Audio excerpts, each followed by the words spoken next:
Jadi wajaran ni 20% selalunya dia akan bagi kepada PT3. Walau bagaimanapun yang saya buat sekarang ni wajaran 20%, saya bagi kepada pelajar 20% untuk peperiksaan akhir tahun. Yang ini terpulang, dia tak wajib pun. Cuma kajian ni memang wajib untuk PBD dan juga PT3. Tapi disebabkan PT3 masuk, jadi saya bagi 20% ni dalam peperiksaan akhir tahun nanti. Okey, bila start kajian mula-mula selalunya saya akan tetapkan tajuk. Yang ini saya bagi tajuk kita semula, memandangkan pelajar kita tak boleh keluar. Jadi kalau kita semula, semua bahan yang diperlukan tu memang ada dalam rumah dia ataupun sekitar rumah dia saja, dan murid kita boleh rujuk buku teks untuk dapatkan jawapan. Jadi lebih mudah lah. Ini contoh yang saya buat untuk murid saya. Sikit saja cikgu, saya buat yang simple je. Yang penting murid tahu apa benda tentang kita semula, kepentingan kita semula dan juga aktiviti kita semula. Kalau dalam penerangan saya ni ada yang cikgu nak tanya, cikgu maklum ya. Saya akan stop, kita akan bincang sekejap. Boleh je, tak ada masalah kalau cikgu nak celah. Okay, ini tajuk yang saya bagi sebab memandangkan ini adalah antara tajuk yang memang mudah lah untuk pelajar mereka buat, dan juga kita pun kalau nak bantu pun lebih mudah sebab bendanya ada di sekitar pelajar. Ini contoh cikgu yang pelajar saya buat. Sangat simple tapi saya rasa memadai lah musim COVID kan. Tak perlu kita dahsyat-dahsyat sangat, tapi kalau cikgu ada inisiatif yang lebih baik, tak ada masalah, boleh je ubah. Sebab kita PT3 tangguh kan, jadi tak ada masalah. Saya minta pelajar saya buat yang paling simple. Kemudian selepas habis, ni saya dah susun ya cikgu, saya dah susun dah folio dia. Selepas habis muka depan, kita minta pelajar tulis tajuk, satu part yang besar lah, satu kertas ni penuh tulis tajuk dia. Kemudian saya borang temu bual ni, lampiran ni sebenarnya bahagian last sekali tau. Nanti saya tunjuk susunan dia. Cuma bila taktiknya, bila kita bagi borang temu bual dulu, pelajar lebih mudah nak jawab soalan. Jadi ni antara contoh-contoh soalan. Contoh soalan ni sama macam soalan tugasan yang kita bagi mula-mula tadi. Yang ini saya buat temu bual, bermakna temu bual cikgu tak perlu buat graf. Temu bual ni borangnya 3 saja. 3, syaratnya 3 ya, cikgu tak boleh kurang. 3. Kemudian kalau cikgu nak buat soal selidik boleh, tak ada masalah kalau cikgu nak minta dia lukis graf. Tapi cikgu kena sediakan sekurang-kurangnya 10. Kalau cikgu buat 3 nanti pendek benar grafnya kan, jadi macam pelik pula. So untuk memudahkan pelajar, borang ni cikgu boleh type kepada pelajar, ataupun macam saya, sebab kadang-kadang pelajar kita bagi macam tu, dia bagi balik kita macam ni kan, jadi saya minta dia salin guna sama ada dia nak salin guna komputer ataupun dia nak guna tangan, tak ada masalah. Minta dia buat 3 borang. Dan borang ni pun mudah saja. Borang pertama saya minta dia isi nama ahli keluarga, sama ada mak ataupun ayah dia ataupun abang dia yang berusia 20 tahun ke atas. Kemudian borang kedua pun sama soalan dia. Ini saya minta dia isi nama jiran. Borang ketiga pun sama, saya minta dia isi nama jiran lagi satu. Cuma maklumat ni disebabkan musim COVID, saya dah pesan kepada pelajar lah supaya hanya guna telefon ataupun yang lain lah yang dia bolehkan. Takut membahayakan pelajar. Sebab kalau kita minta, kita suruh dia pergi ke rumah jiran, takut jadi jangkitan pula kan. Jadi macam itulah lebih kurang yang saya buat kepada pelajar saya. Habis saya bagi borang ni, seterusnya saya minta dia buat bahan dulu.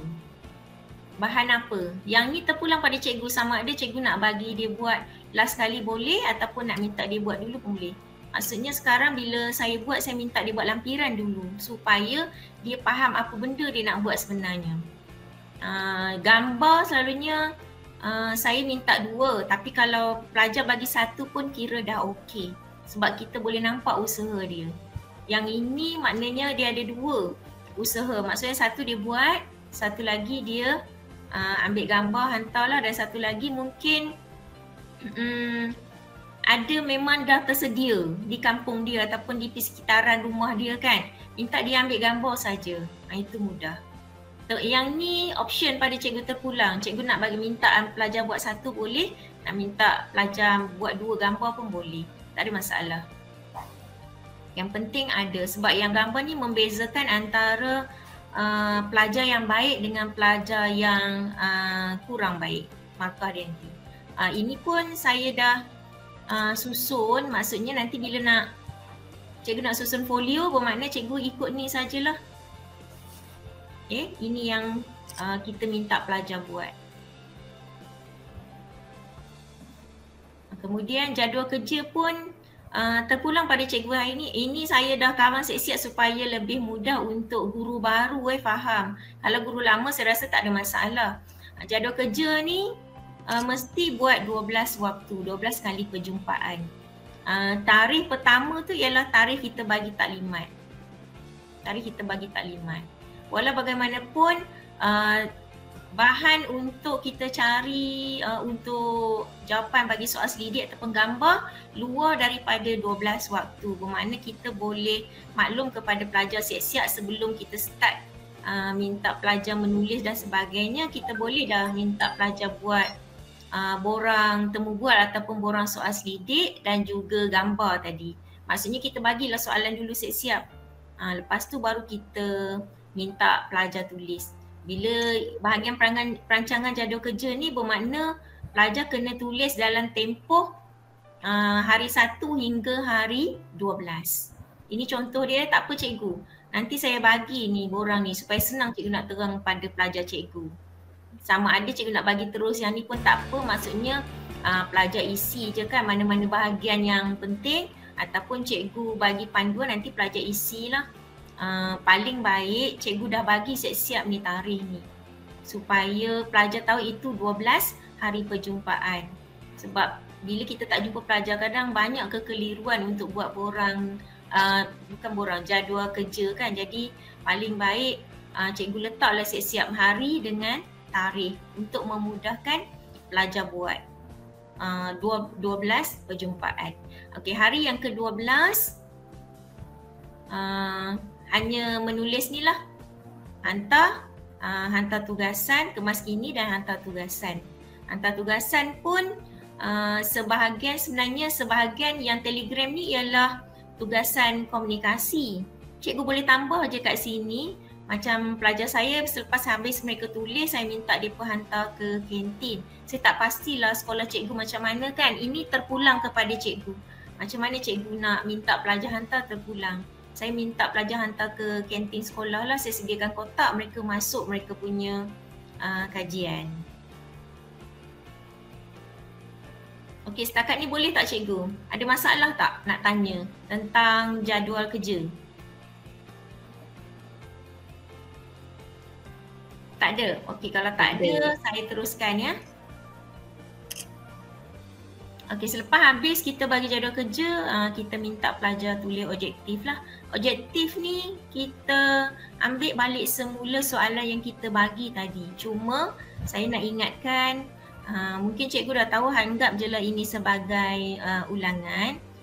Untuk objektif kita pastikan kita letak kata kerja. Kita jangan letak ni saja latar belakang, elemen saja, kita letak kata kerja kat sini. Contoh mengenal pasti, menerang, menghurai, menjelaskan ke. Okay. Biasa kalau macam last kali ni kalau kita nak minta aktiviti ke, cadangan ke, selalunya mencadangkan lah.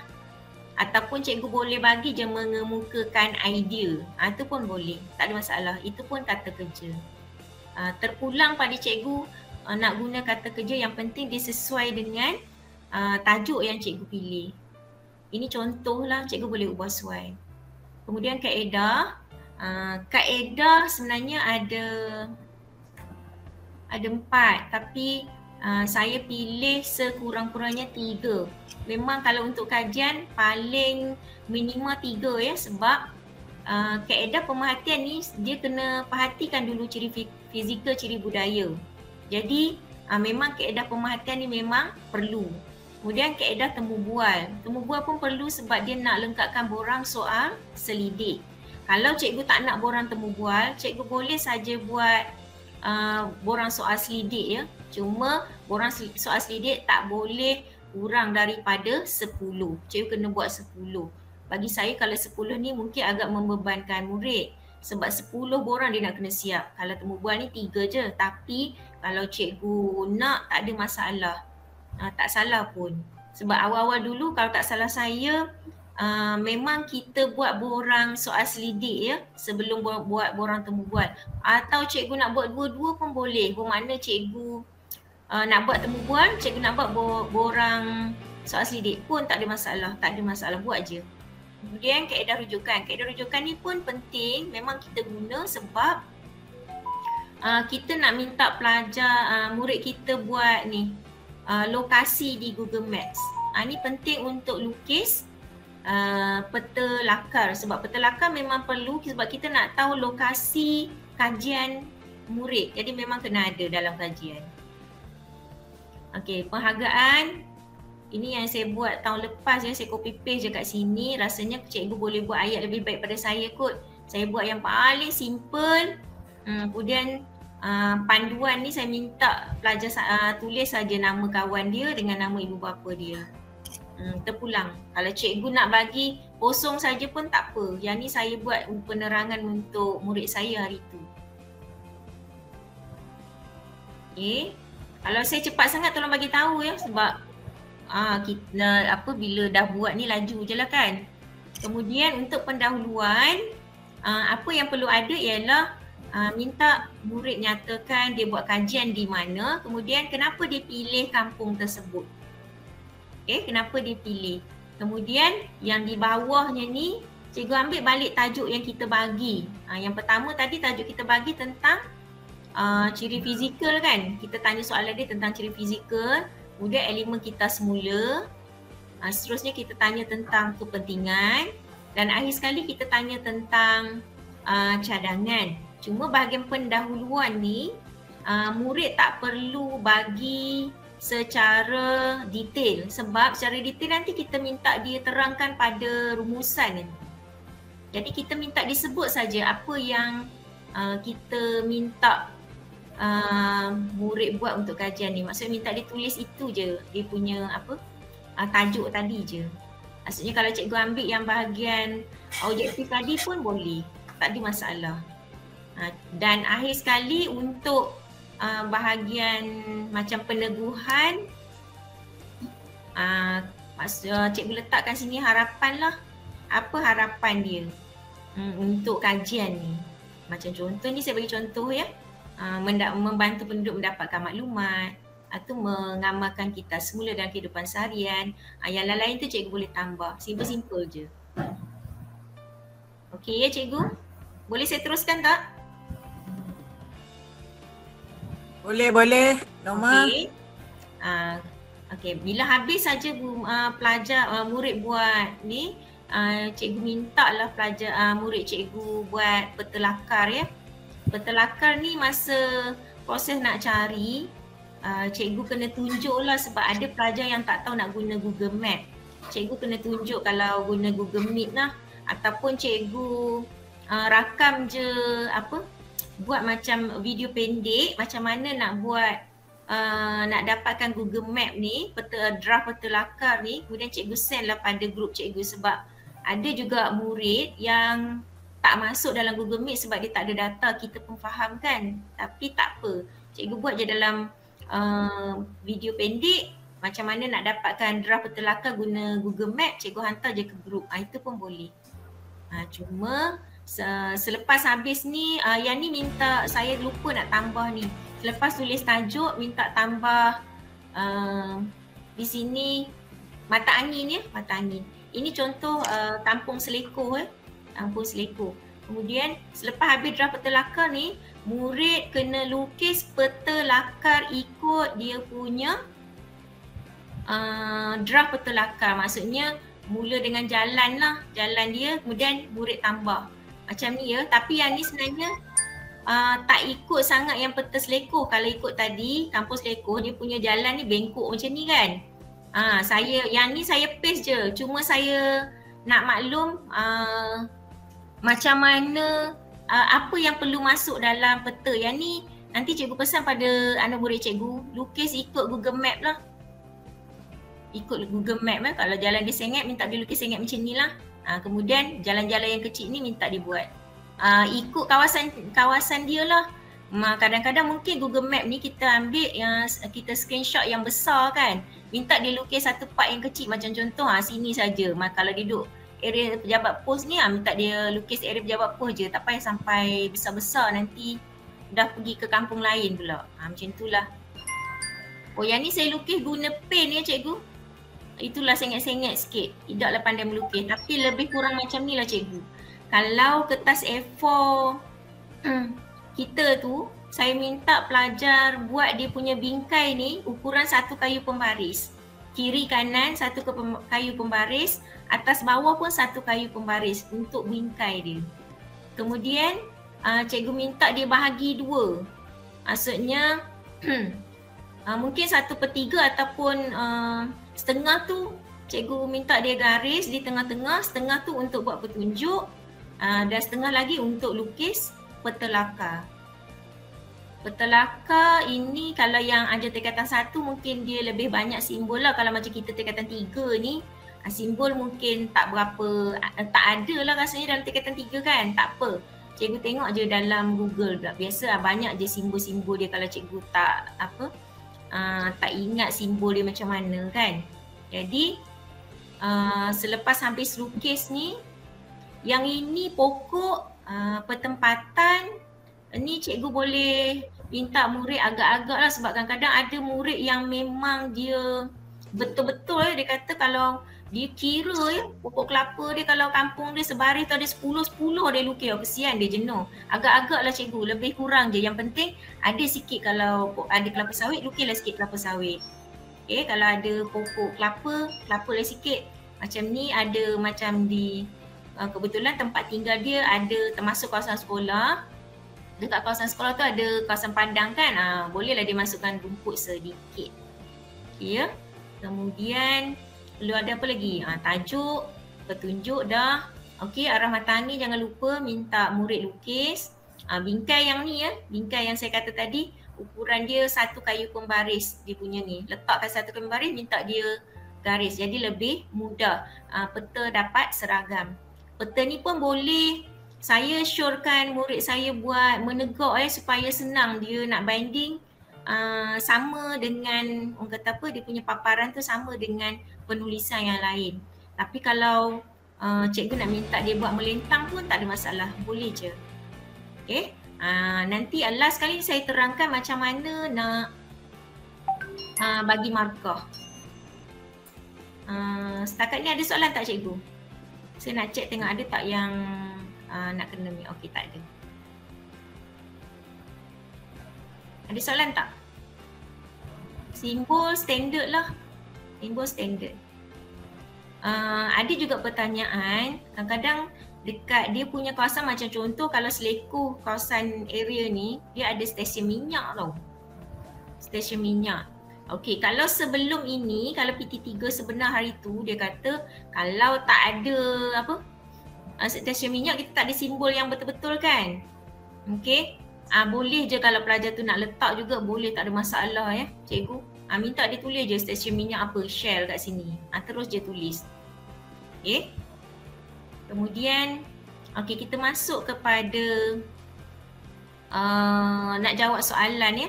Latar belakang, baik, apa benda kita nak minta murid tulis dalam latar belakang. Okey, latar belakang ciri fizikal dan ciri budaya. Yang ini saya minta murid dapatkan sedikit maklumat dia punya kampung ya. Kampung dia kampung apa, letak kat mana. Kemudian ada jalan raya kampung dia ni menghubungkan kampung mana, boleh tak jalan raya dia. Macam contoh kalau kata kampung dia di Sungai Sumun, okey, boleh tak dia ni menghubungkan kampung apa? Macam contoh mungkin kampung Selekoh kan. Okey, jarak kampung. Yang ini pun ada murid tanya, cikgu macam mana nak tahu ni jarak kampung. Okey, cikgu minta je dia cari guna Google Map. Dekat situ kalau cikgu type kat situ kan, kampung apa dengan kampung apa ataupun kampung apa dengan Teluk Intan, dia akan bagi jarak kat situ. Lagi mudah. Memang sangat tepat. Tapi kalau cikgu tahu, cikgu bolehlah bagi tahu berapa km. Jadi murid tak payah masuk Google Map dah. Okey, kemudian ciri fizikal. Ini pun sebenarnya ada banyak pertanyaan. Ciri fizikal ni maksudnya yang semula jadi, macam contoh Paya Bakau, Paya Nipah. Okey, kawasan kita tak adalah Bukit Bukau kan, Gunung Ganang pun tak ada. Jadi kalau in case sungai pun tak ada, cikgu minta je dia tulis tanah pamah. Jadi sama semua orang sebab kawasan kita ni majoriti semua tanah pamah. Okey, kemudian di bahagian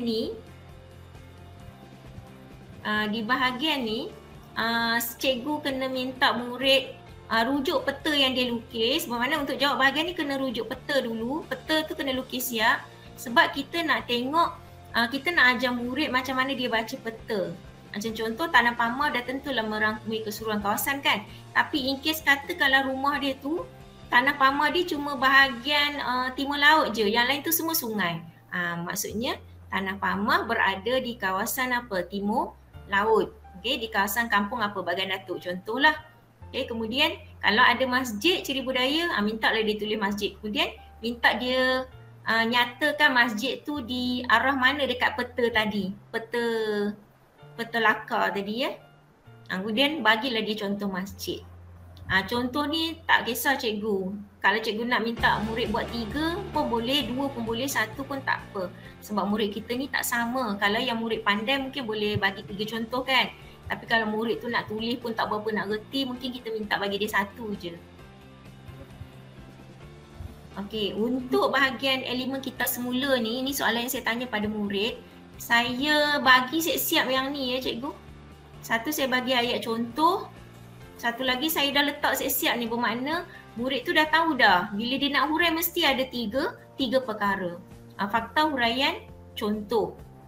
Ayat ni pun saya dah maklum pada murid, saya bagi juga ayat ni sebagai contoh. Tapi saya minta dia tukar lah. Macam contoh, mungkin reduce ni sama kan, mana boleh tukar. Reduce ni elemen kita semula. Maksud pun mungkin sama. Dia boleh rujuk buku teks je ni. Kalau tak salah saya muka surat 180 kot. Cikgu tengok kat situ. Ada, tapi jadi senanglah murid nak jawab sebab jawapan dia memang dah dalam buku teks. Secara automatik murid dah baca buku teks. Tapi contoh cikgu minta dia ubah. Jadi saya terima kalau dia ubah contoh. Kalau dia ambil juga yang kita, saya akan cakap saya akan potong markah lah. Sebab yang ni apa-apa idea murid boleh bagi sebagai contoh. Dan di sini pun sebenarnya untuk masa saya bagi kajian dekat murid tu, saya dah tulis siap-siap dah apa yang saya nak. Tapi kalau cikgu nak bagi ni kosong pun boleh. Maksudnya cikgu nak uji murid tu baca ke tidak, cikgu kosongkan je lah, cuma cikgu letak nombor saja pun boleh, tak ada masalah. Tapi selalu saya sebab murid saya ni tak berapa nak okey, jadi saya letaklah siap-siap apa benda saya nak untuk elemen kita semula. Cuma saya minta dia cari fakta, huraian dan saya minta dia buat contoh saja. Tapi selalunya kalau yang ini pun sama, untuk kepentingan pun saya akan bagi ayat contoh supaya murid kita tahu apa benda nak buat. Mula-mula buat ayat fakta kan. Ini pun sama. Samalah. Yang ini pun saya dah bagi siap-siap, cuma sekiranya ada lagi yang lain, cikgu boleh buat slash kat sini lah dan minta murid boleh pilih, atau pun cikgu kosongkan sini minta murid cari sendiri pun boleh, tak ada masalah. Okey, cadangan. Cadangan ni boleh dapat dekat buku teks, ada banyak cadangan ni. Saya minta murid cari setiap satu elemen ni, reduce, reuse dan recycle, saya minta bagi satu cadangan. Macam contoh menjana pendapatan. Ni elemen apa? Elemen lain. Silap. Bukan yang ni. Mengurangkan penggunaan tisu ni elemen apa? reduce kalau tak salah saya. Kemudian botol plastik ni reuse. Kita semula ni recycle. Terpulanglah cikgu nak minta open pun boleh, maksudnya tak kisah reuse punya ke reduce ke, tiga-tiga ni boleh. Kita semula tiga-tiga pun boleh, tak masalah. Tapi saya kat sini saya setting reduce satu, reuse satu dan recycle satu. Ayat dia simple-simple je cikgu, tak payah panjang-panjang. Maksudnya mudah je, macam mana kita nak train murid kita buat ayat ni. Maksudnya yang pertama kita minta dia letak tajuk yang dia nak pilih. Apa benda dia punya fakta dia kan.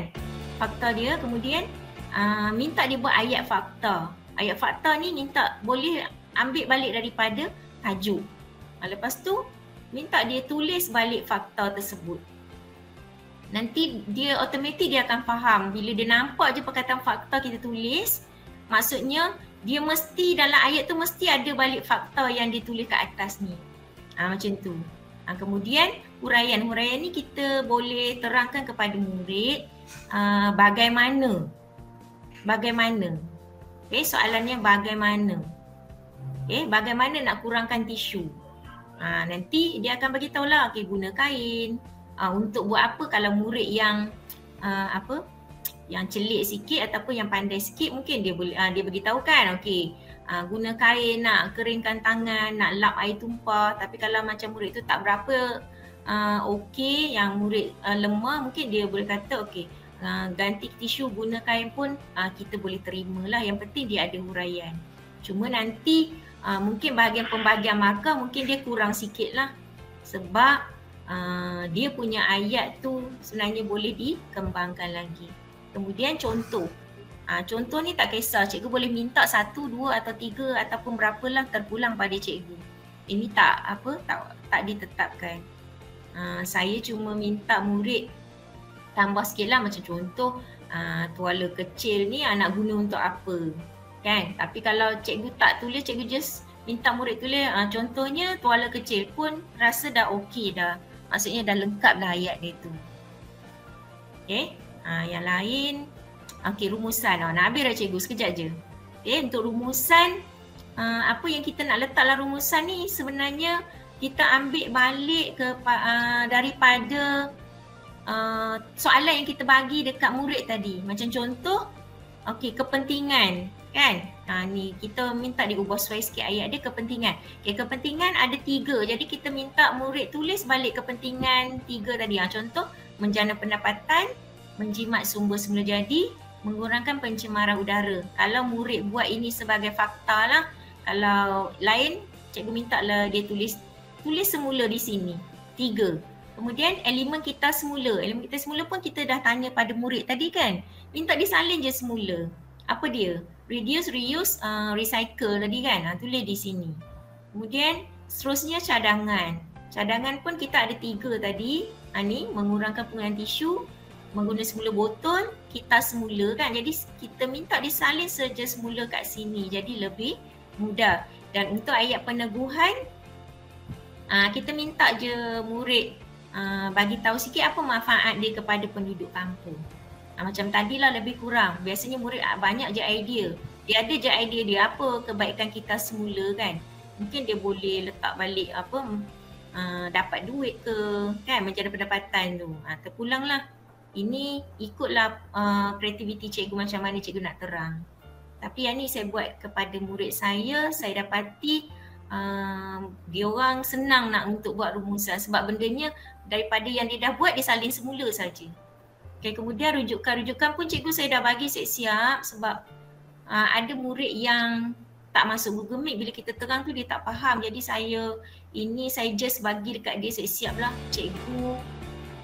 Boleh tambah ni kalau murid ada buat buku rujukan sama juga. Macam mana nak tulis untuk rujukan, ini sebagai ulangan je sebab sebelum ni cikgu dah pernah buat kan. Jadi yang pertama kena tulis nama pengarang dia, okay, tahun diterbitkan, tajuk buku, ini kawasan ataupun negeri ataupun tempat penerbitan, ini nama penerbit. Yang ni biasanya ada je dekat kulit buku cikgu. dia ada tulis. Susunan dia macam ni lah. Kemudian orang sumber wajib 3 kalau kita buat temu bual. Kalau tak buat temu bual, orang sumber tak perlu. Tapi cikgu, untuk rujukan ni mesti ada 3 jenis. Mesti ada 3 jenis. Maksudnya kalau in case cikgu tak buat borang temu bual, cikgu buat borang soal selidik kan. Tapi saya rasa borang soal selidik boleh juga kot ni. Sebagai orang sumber, cikgu ambil je 3 daripada 10 borang yang cikgu nak buat tu. Kalau cikgu buat borang soal selidik. Cara nak tulis pun macam ni. Borang pertama tadi mungkin nama ayah dia, koma, umur dia, lepas tu dia punya alamat. Yang ni pun cikgu kena pesan dekat murid cikgu ya. Ada murid saya, first saya buat tu saya tak pesan. Jadi kan sini dia tulis Kampung Sungai Tiang, sini dia tulis Kampung Sungai Sumun. Ini dia tulis Sipampat, Penin saya. Sebab yang ini orang sumber ni mesti dalam kampung yang sama. Okay, kampung yang sama. Kemudian internet, yang ni lah yang kita guna Google Map. Tapi kalau macam in case murid cikgu ada buat rujukan lain, cikgu boleh je minta dia paste dia punya link dia kat sini. Yang penting cikgu ada 3 jenis ya, buku teks, orang sumber, internet. Ini paling minima, mesti ada 3 jenis rujukan.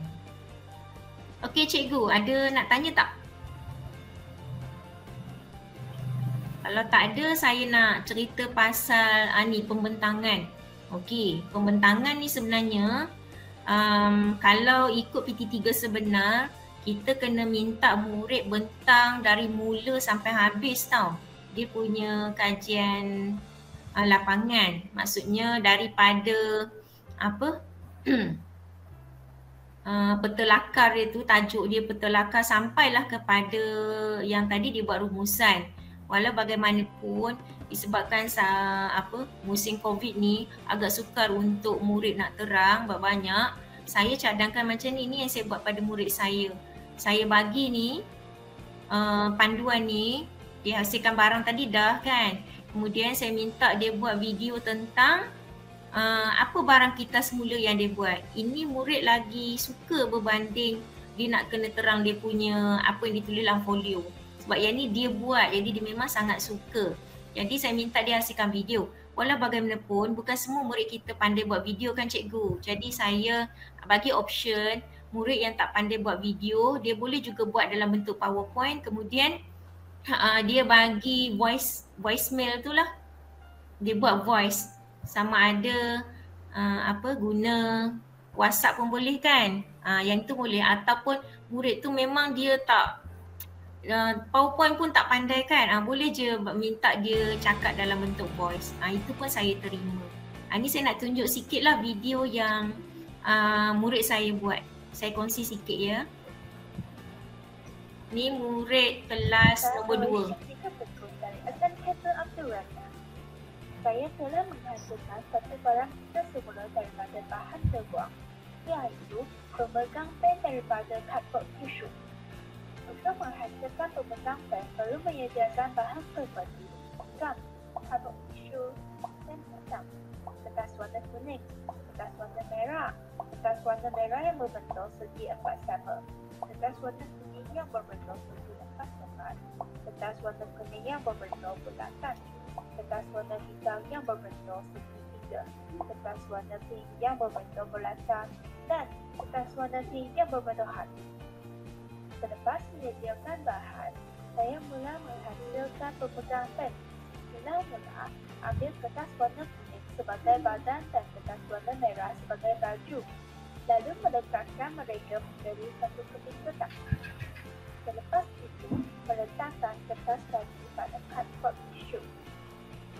Menyediakan kertas warna kuning bentuk bulatan dan meletakkan mereka di atas cardboard tisu sebagai telinga. Seterusnya, menyediakan kertas warna merah bentuk segi 4 sama sebagai baju tangan dan kertas warna kuning bentuk segi 4 tepat sebagai tangan. Lalu meletakkan mereka. Meletakkan pasang tangan di hadapan cardboard tisu. Selepas itu, menyediakan kertas warna pink bentuk hati lalu meletakkan dia pada cardboard tisu. Lalu menggunakan gambar dekatkan kertas warna hitam bentuk segitiga pada cardboard tissue sebagai hidung. Seterusnya, meletakkan kertas warna pink bentuk bulatan sebagai pemerah di tepi hidung. Akses sekali menggunakan pen hitam untuk menutup ekspresi muka. Pemegang pen telah hasil. Pemegang pen ini boleh meletakkan pen sebaris dan sebagainya. Saya dapat mengambil pen dengan mudah dari pemegang pen ini. Pemegang pen ini juga senang dihasilkan dan bahan untuk menghasilkan pemegang pen ini guna mendapati di sekeliling kita. Sekian, terima kasih. Okey cikgu, ni antara murid saya yang rajin lah. Dia olah semula video dia tu. Tapi kalau macam murid nak guna video, ambil video guna kamera dia terus pun tak ada masalah. Yang penting sebab dia komunikasi kan, yang penting dia ada suara dia tu lah untuk komunikasi. Baik, ini contoh pemakahan yang kita bagi untuk folio kita. Baik, pemakahan ni cikgu jangan rigid sangat lah sebab kita pun faham musim COVID ni kan sukar untuk murid dan sukar juga untuk kita. Selalunya sama juga macam PT3 sebenarnya. Kalau untuk maklumat murid, mengumpul maklumat ni,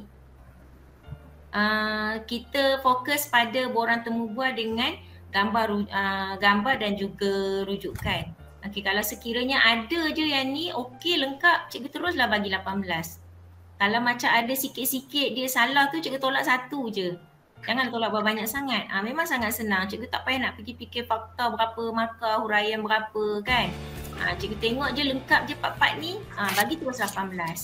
Kemudian merancang, cikgu tengok jadual kerja dia okey tak?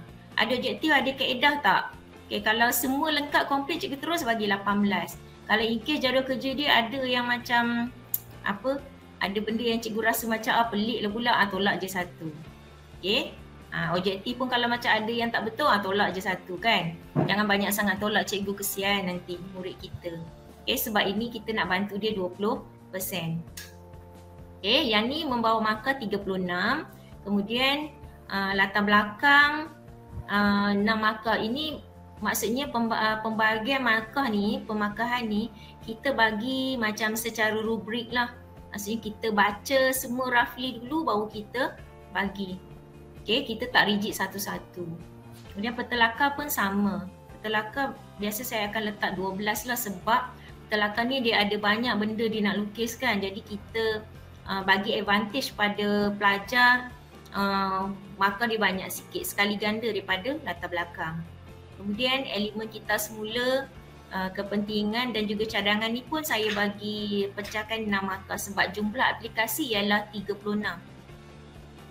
Kalau kata cikgu nak adjust sikit, maksudnya cikgu nak petelakar mungkin 9 ke 10 terpulang lah. Cikgu nak tambah markah pada ni kan, mungkin cikgu nak buat 7. Bermakna dekat bahagian ni mungkin cikgu buat 9 je kan. Boleh terpulang. Tapi yang penting jumlah aplikasi ni mesti 36. Jumlah untuk mengumpul maklumat dengan merancang pun mesti 36. Kemudian refleksi 6 markah. Komunikasi ni tadi pembentangan tu ya. Pembentangan tak kisah. Dalam macam-macam mana bentuk pun tak apa. Yang penting murid terang sikit kepada kita lah. Kemudian itu salah satu contoh tadi murid terang tentang bahan kita sebenarnya dihasilkan kan. Tapi kalau macam in case cikgu nak minta dia terang lagi yang lain pun tak apa, tak ada masalah. Okay, etika dan kerohanian 10. Ni memang 10 cikgu. Yang etika kerohanian termasuklah adab dia kan. Adab dia masuk kelas, selalu masuk kelas ke tidak. Kalau kelas pun monting je kan, takkan kita nak bagi 10, tolaklah sikit. Okey, jadi jumlah dia 100. Wajaran dia 20 untuk peperiksaan. Okey. Yang ni untuk saya tulis jangan salin untuk budak takut dia salin. Okey. Yang ni untuk PBD ya. Skor PBD. Okay. Skor PBD. Inilah tadi 18. Maksudnya kan kalau untuk cikgu buat PBD, kalau cikgu nak ikut rigid satu-satu, okay, kalau murid cikgu dapat 16 18 ni kalau bahagian menyampaikan maklumat bolehlah cikgu bagi TP6. Itulah maksudnya. Tapi untuk sekarang ni kalau saya tengok borang perekodan, dia akan bagi secara keseluruhan kan cikgu, TP1 sampai TP6. Jadi dia tak pecahkan satu-satu macam ni. Jadi cikgu pilihlah daripada keseluruhan yang murid cikgu buat kajian lapangan tu, boleh tak dia dapat TP6. Maksudnya cikgu tengoklah sini bagi maklumat dia dapat berapa, 5 ke 6. Okey, merancang dia dapat 5 ke 6. Okey, ataupun aplikasi dia dapat berapa, 4 ke 3. Okey, kalau mana-mana bahagian dia tak dapat 5 ataupun 6, maksudnya keseluruhan penilaian profesional yang kita bagi dekat murid kita tu tak bolehlah 6 Tapi kalau dia dapat 5, 6, 5, 6, kita tengok memang bagus, kajian lapangan dia tu bolehlah kita bagi 6. Ini pecahan dia. Rasanya ini saja kot. Habis dah. Tamat dah.